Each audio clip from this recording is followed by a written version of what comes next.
मुस्लिम personal law ward की appeal पर देखिए अब एमपी में भी सियासत शुरू हो चुकी है। बीजेपी विधायक रामेश्वर शर्मा का एक बयान सामने आया। पता नहीं काली पट्टी बांधकर दुआ कबूल होगी कि नहीं, ये उन्होंने कहा। ईद के मौके पर खुश रहना चाहिए, मीठी ईद है, मीठा खाओ मीठा बोलो। 2-4 परिवार तथाकथित बड़े मुस्लिम लीडर हैं तो मस्जिद, दरगाह, कब्रिस्तान नहीं छीना जाएगा, ये बात कह रहे हैं बीजेपी विधायक। जिस तरह से देखिए आप ये तस्वीरें निकलकर सामने आती हैं। All India Muslim personal law board एक अपील करता है, सोशल मीडिया पर एक पोस्ट करता है और देश भर के मुसलमानों से ये अपील की जाती है कि वक्फ संशोधन विधेयक 2024 का विरोध करना है और रमजान के आखिरी शुक्रवार यानी कि आज काली पट्टी बांधकर जाना है। और देखिए जिस पर अब सियासत भी एमपी में शुरू हो चुकी है, ये सियासत अब बढ़ती जा रही है। जानकारी लेंगे, हमारे सहयोगी भोपाल से सूरज भी जुड़ चुके हैं। सूरज, देखिए सोशल मीडिया पर एक पोस्ट सामने आती है और इस पोस्ट के बाद अब सियासत भी शुरू हो गई है। फिलहाल आप ये बताइए, अगर राजधानी भोपाल की अगर बात करी जाए तो यहां पर क्या तस्वीरें, क्या इस विरोध का असर देखा जा रहा है सूरज?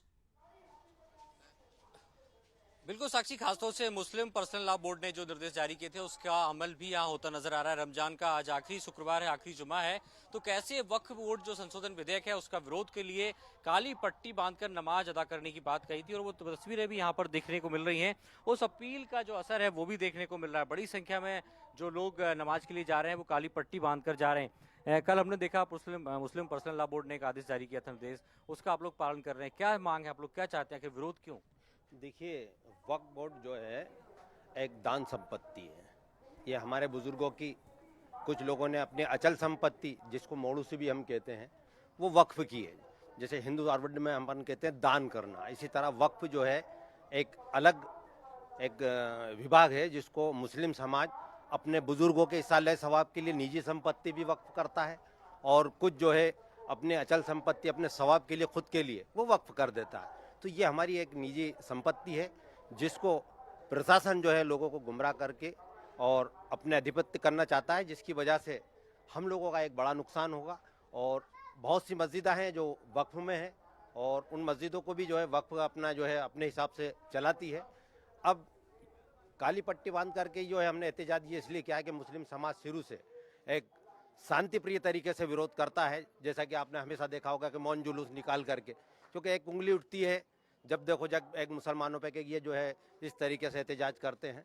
तो मेरा यही कहना है आपसे कि ये काली पट्टी बांध करके कि हमने ये जो है विरोध प्रदर्शन किया है ताकि प्रशासन तक ये मैसेज पहुंच सके कि मुस्लिम समाज कभी नहीं चाहेगा कि वक्फ बोर्ड जो है शासन के आधिपत्य हो। ये हमारी अपनी संपत्ति है, इसके लिए हम चाहे जो भी लड़ाई लड़ना पड़े वो आगे तक हम लड़ाई लड़ेंगे। तो देखिए सभी के हाथों में काली पट्टी नजर आ रही है, इनसे बात भी करेंगे। सरकार से जुड़े लोग हैं, बीजेपी के नेता ये कह रहे हैं कि कुछ मुस्लिम लोग हैं जिन्होंने कब्जा कर रखा है, वो तमाम लोगों को भड़का रहे हैं, जबकि सरकार चाहती है कि जिन्हें जरूरत है, जो जरूरतमंद है, उनको वक्फ की प्रॉपर्टी मिले और उसका जो उपयोग है वो कम से कम कर सके। नहीं, ऐसा नहीं है। वक्फ संपत्ति जो है वो अपनी मर्जी से लोग दान करते हैं। जैसे मस्जिद के लिए और मदरसों के लिए जो दान की जाती है, और बाकायदा इसका मतलब ये रहता है कि अल्लाह की राह में दान कर देना, ना कि इसका ये मतलब होता है कि जो है किसी का कब्ज़ा कर लेना। तो इसलिए वक्फ संपत्ति जो हमारे बड़ों की तरफ से निर्देश जारी हुए हैं, जैसे काली पट्टी बांध के विरोध दर्ज कराने का, और मुस्लिम धर्म जो है वो शांति प्रिय धर्म है, तो शांति से हम लोग अपना विरोध दर्ज करा रहे हैं। बिल्कुल, ये शांति से विरोध करने की बात कह रहे हैं सूरज, लेकिन सवाल देखिए यही है कि रमजान का ये पाक का महीना है, भाईचारे की बात कही जा रही है। लगातार पुलिस हम देख रहे हैं, प्रशासन अलर्ट है, एमपी से लेकर यूपी तक, या फिर अलग अलग राज्यों की बात की जाए, प्रशासन अलर्ट है। लेकिन आज का ही दिन क्यों चुना, जबकि आज तो रमजान का ये जुमे का ये आखिरी दिन भी है, और ऐसे में कहीं ना कहीं ये सवाल भी उठता है सूरज। देखिए बिल्कुल, रमजान का आखिरी दिन चुनने का पीछे एक कारण सबसे बड़ा ये भी है कि आज के बाद जो परसों कल आएगा वो ईद का दिन रहेगा और आज आखिरी जुमा है। शायद यही कारण है कि आज का दिन खास तौर से मुकर्रर किया है। और तमाम देखिए आप लोग यहाँ पर नजर आ रहे हैं, ज़्यादा से ज़्यादा लोगों के हाथ में काली पट्टी है, तो उस पर ही बात करेंगे। क्या कारण है कि पूरा रमजान का महीना है और आज के दिन हम देखते हैं बड़ी संख्या में एक ही जगह नमाज अदा की जाती है, तो शायद यही कारण है कि आप लोगों ने आज का दिन चुना ताकि एक बड़ा मैसेज जाए। जो हमारे उलमा वगैरह हैं उनके जो भी आदेश वो होते हैं कहने की बात, उसके उस पर है जो वक्फ बोर्ड का मामला चल रहा है, इसके लिए एक आखिरी जुमा इसलिए मुकर्रर किया है आज का ताकि एक प्रोटेस्ट के माध्यम से एक मास मीडिया में मैसेज जाए, जो तमाम लोग हैं हजारों की संख्या में आज जुमे के दिन एक साथ नमाज अदा करते हैं, इबादत करते हैं, तो शायद यही कारण है कि लोगों में मैसेज जाना चाहिए और यही कारण है कि आज का दिन चुना गया है।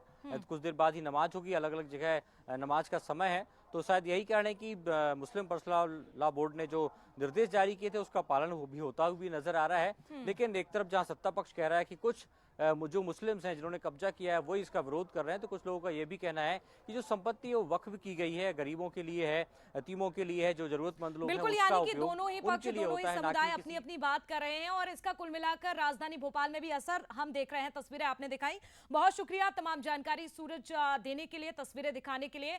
तो देखिए इस पूरे मामले को लेकर मौलाना क्या कहते हैं, एक बार ये भी सुनते हैं।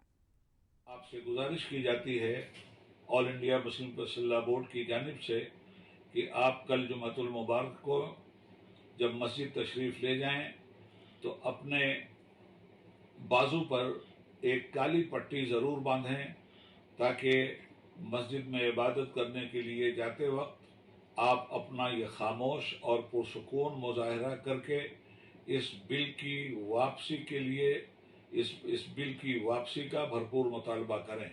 तो देखिए अभी आप मौलाना को सुन रहे थे, उन्होंने ये अपील की थी, एक वीडियो जारी किया था। चलिए आपको सुनवाते हैं बीजेपी से आई हुई प्रतिक्रिया की, क्या कुछ कह रहे हैं बीजेपी विधायक रामेश्वर शर्मा, सुनिए आप।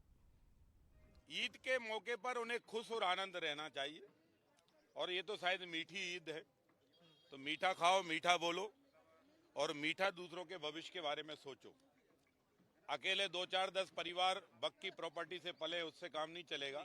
अगर मोदी जी ने उन गरीब मुसलमानों के बारे में सोचा है जो बिलो पावर के नीचे रहते हैं कि उनका भी उद्धार हो और करोड़ों जो लाखों एकड़ जो भूमि पड़ी है वक्त की, ये भूमि लेकर गरीब मुसलमानों के मकान बनाए जाएं, दुकान बनाए जाएं, शॉपिंग कॉम्प्लेक्स बनाए जाएं, शिक्षा के लिए स्कूल कॉलेज खोले जाएं, अस्पताल खोले जाएं, तो मुझे लगता है जो तथाकथित बड़े मुसलमान लीडर है या जो मुसलमानों के नाम पर नेतागिरी करके अपना पेट भरते हैं, उनको थोड़ा दर्द जरूर होगा। गोली हाजमा की दी जाएगी पर गरीबों का कल्याण।